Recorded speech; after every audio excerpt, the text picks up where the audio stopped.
Hello guys, வணக்கம். This is அன்பு சீலன். இன்னைக்கு நம்ம என்ன பார்க்க போகிறோம் அப்படின்னா, ஆப்ஷனில் எப்படி ஸ்ட்ரைக் ப்ரைஸ் செலக்ட் பண்ணுவது, அதை செலக்ட் பண்ணால் என்னென்ன நன்மைகள் அப்படிங்கிறது தான் என்டையராக இந்த வீடியோவில் பார்க்க போகிறோம். பிகினராக இருக்கிறீங்க அப்படின்னா இந்த வீடியோவை ஸ்கிப் பண்ணாமல் முழுமையாக பாருங்கள்.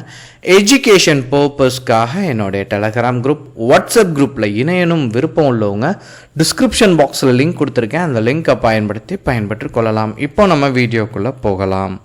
ஸோ ட்ரேடிங், அதுவும் ஆப்ஷனில் நீங்கள் ட்ரேட் பண்ணுறீங்க அப்படின்னா உங்களுக்கு ஒரு 6 months பிலோவாக எக்ஸ்பீரியன்ஸ் இருக்குது அப்படின்னா இப்போ நான் சொல்கிற விஷயங்களை கரெக்டாக ஃபாலோ பண்ணுங்கள், சரிங்களா?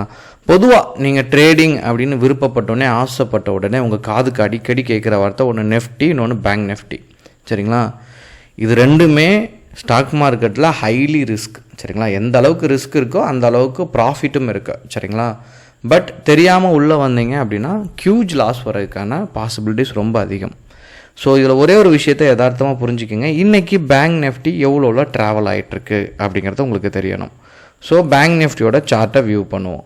ஸோ இந்த சார்ட்டை பொறுத்த மட்டும் 48,195 என்ன ஆகிட்டுருக்கு அப்படின்னா ட்ராவல் ஆகிட்டுருக்கு, சரிங்களா? ஸோ இதில் 100 அப்படின்ற லெவலில் ஒன்றுக்கும் கேப் பார்த்தீங்கன்னா 100 அப்படின்ட்டு இருக்கும், சரிங்களா? ஸோ பேங்க் நிஃப்டி எவ்வளோவில் இருக்குது பார்த்தீங்கன்னா 48,195. ஸோ 200 எடுத்துப்போம், சரிங்களா? 48,200 அட் த மணி தான், 48,300 அட் த மணி தான், சரிங்களா?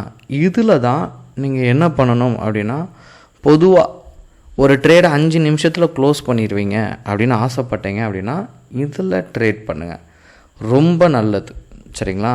ஸ்ட்ரைக் ப்ரைஸை பொறுத்த மட்டும் நீங்கள் இங்கே வந்து பார்க்கணும் அப்படிங்கிற எந்த அவசியமே கிடையாது. மார்க்கெட் மேலே போகுதுன்னா கால் ஆப்ஷனோட இதை எடுத்துக்கோங்க, ஓகேங்களா?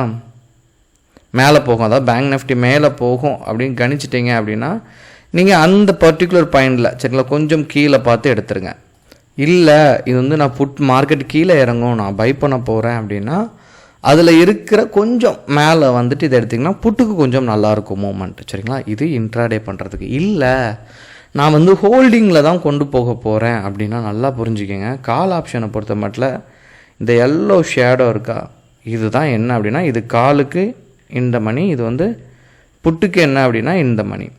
ஸோ கீழே இருக்கிறதுக்குல இது காலுக்கு இந்த மணி. இதில் என்ன பண்ணுங்க அப்படின்னா நீங்கள் எந்த வேல்யூ எடுத்தாலும், சரிங்களா, நீங்கள் கரெக்டாக போய்ட்டு ஒரு 200 பேங்க் நிஃப்டியை பொறுத்த மட்டும் ஒரு 200 பாயிண்ட் கீழே போயிருங்க. அதுக்கு கீழே போய் எடுக்கிறது ரொம்ப நல்லது, சரிங்களா? ஸ்டாக் ஒரு 1000 ரூபாய் ஸ்டாக் அப்படின்னா ஒரு 10 ரூபாய் என்ன பண்ணணும், ஒரு 10 பாயிண்ட் 20 பாயிண்ட் கீழே போய் எடுக்கணும். ஏன்னா ஹோல்டிங் எடுத்துகிட்டு போக போகிறோம், சரிங்களா? இல்லை நான் அவுட் ஆஃப் த மணி தான் எடுப்பேன், இதில் தான் எனக்கு ப்ரீமியம் கம்மி, இப்போ ஒன்றும் இல்லை. இப்போ 48,200 இருக்கா, நான் பேங்க் நிஃப்டியை நான் இதில் ஆட் பண்ணுறேன், சரிங்களா? 48,100, சரிங்களா? ஸோ நான் பேங்க் நிஃப்டியில் எக்ஸ்பைரி டே என்னன்னு பார்த்துட்டு நான் கால் ஆப்ஷனை பை பண்ண போகிறேன். 48,100 எடுத்துட்டேன், சரிங்களா? இப்போ நான் இதை வாங்குறதுக்கு, சரிங்களா, எனக்கு எவ்வளோ தேவைப்படும் அப்படின்னா 6,195 ரூபா தான் தேவைப்படும். இது நான் இன்னும், சரிங்களா, மேலே போகிறேன் அப்படின்னா எனக்கு கீழே இருந்தால் தான் இந்த மணி, மேலே போக போக அவுட் ஆஃப் த மணி. நான் என்ன பண்ணுறேன், மேலே போய் ஒரு ஸ்ட்ரைக்கை செலக்ட் பண்ணுறேன், 48,500 செலக்ட் பண்ணுறேன், சரிங்களா? 211 ரூபா ஒரு, அதாவது லார்ஜ் சைஸ், அதாவது இந்த ப்ரீமியத்தோட ரேட், சரிங்களா? இப்போது இங்கே பார்த்துக்கிட்டிங்க அப்படின்னா இதை வாங்குறதுக்கு எனக்கு வெறும் 3000 ரூபா இருந்தால் போகும். இது ஹைலி ரிஸ்க். ஏன் அப்படின்னா எக்ஸ்பைரி டே ஆகுது அப்படின்னா இங்கே நீங்கள் பார்த்தீங்கன்னா தெரியும். இன்றைக்கி எக்ஸ்பைரி டே, பேங்க் நிஃப்டியோட எக்ஸ்பைரி டே 24ஆம் தேதி, இன்றைக்கி 24ஆம் தேதி. இதில் பார்த்தீங்க அப்படின்னா நீங்கள் ஹோல்டிங்கில் வச்சுட்டு இருக்கும்போது இந்த அவுட் ஆஃப் த மணி எல்லாமே என்னவாயிரும் அப்படின்னா 0 ஆயிரும். பார்த்தீங்கன்னா 0.05 இருக்கா, இதில் பார்த்தீங்கன்னா 0.05. இதனால தான் ஸ்டாக் மார்க்கெட்டில் ஆப்ஷனுக்கு என்டையராக மணியை இழப்பதற்கான காரணம், சரிங்களா?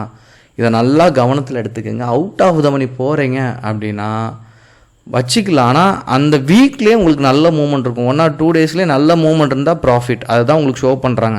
நான் 2000 இன்வெஸ்ட் பண்ணேன், எனக்கு 4000 டபுள் அமௌண்ட் அப்படின்னு காட்டுவாங்க. அது பெர்ஃபார்மன்ஸ் இருந்துச்சு, பர்டிகுலராக பேங்க் நிஃப்டி பெர்ஃபார்மன்ஸ் இருந்துச்சுன்னா. இல்லை அப்படின்னா போட்ட பணம் எல்லாமே இழக்க நேரிடும். அதனால் கவனமாக ட்ரேட் பண்ணணும். மிச்சமும் எது டவுட் இருக்குது அப்படின்னா கமெண்ட் பாக்ஸில் தெரிவிங்க, சரிங்களா? ஸோ இந்த வீடியோ பார்த்ததுக்கு ரொம்ப நன்றி. பாய்.